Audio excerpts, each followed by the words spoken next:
General of the great state of Arizona, Mark Brnovich. General, welcome. Thank you, Mike, for having me. Let's start with the southern border. Texas obviously has a major problem. How bad are things in the great state of Arizona? Well, this isn't just an Arizona or Texas problem. This is obviously a national problem.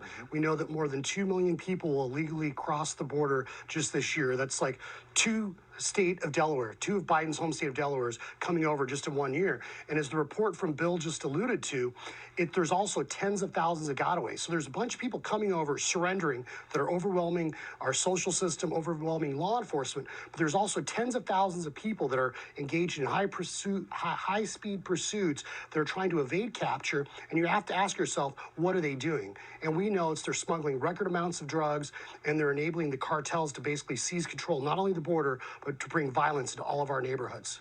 What's the impact this national problem, this national crisis is having, the impact it's having on state resources there in Arizona?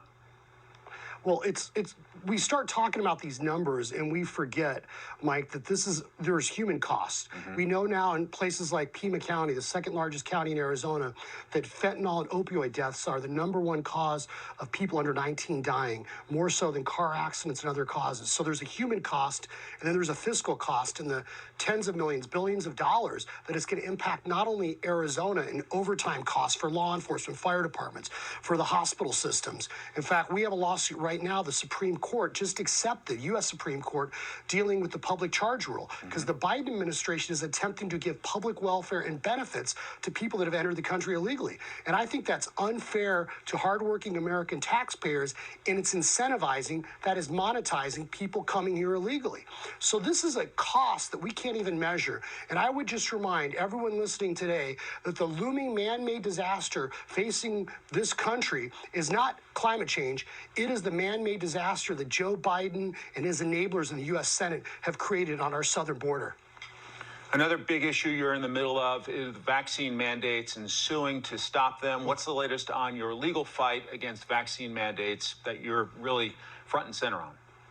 Yeah, Mike, we filed the first ever lawsuit dealing with the contractors mandate. That's been put on hold as a result of the lawsuits my colleagues and myself have filed. We know that it's been put on hold as far as requiring the healthcare providers and those receiving Medicaid money to require vaccines. That's been put on hold. The OSHA rules are clearly unconstitutional. Those have been put on hold. So the Biden administration is losing not only in the court of public opinion, but they're losing in the courtroom. And what they're doing, Mike, is they're playing this game where they keep trying to change the rules and the policies to, kind of move the end zone.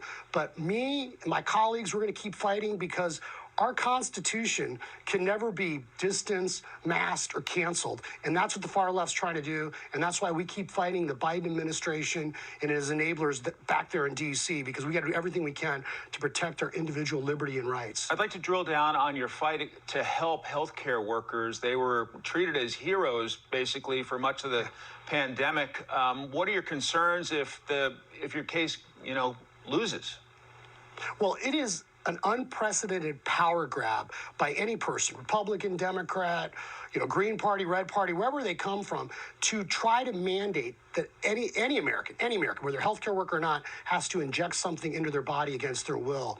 And just about a week or so ago, the police unions, the fire unions joined our lawsuit dealing with contractors, and those officials, those hardworking first responders, said that it's not about whether you're pro or anti-vaccine. It's about whether you believe the president can mandate this, and we clearly believe he can't. And the problem is you have all these healthcare workers for the last 18 months that worked overtime, that risked their own lives, now all of a sudden are being told that they're going to lose their job, lose their benefits, because President Biden has been all over the board on what he can or can't do, and there's been this inconsistency.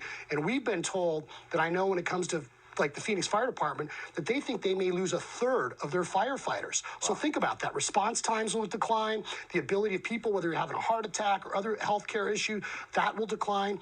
And these are folks that, my brother-in-law is a captain with the fire department, and these are folks that have invested a lot of time, resources, and they're going to lose their retirement, they're going to lose their benefits because Joe Biden and Kamala Harris and Cartel Kelly want to experiment on our doctors, nurses, and first responders.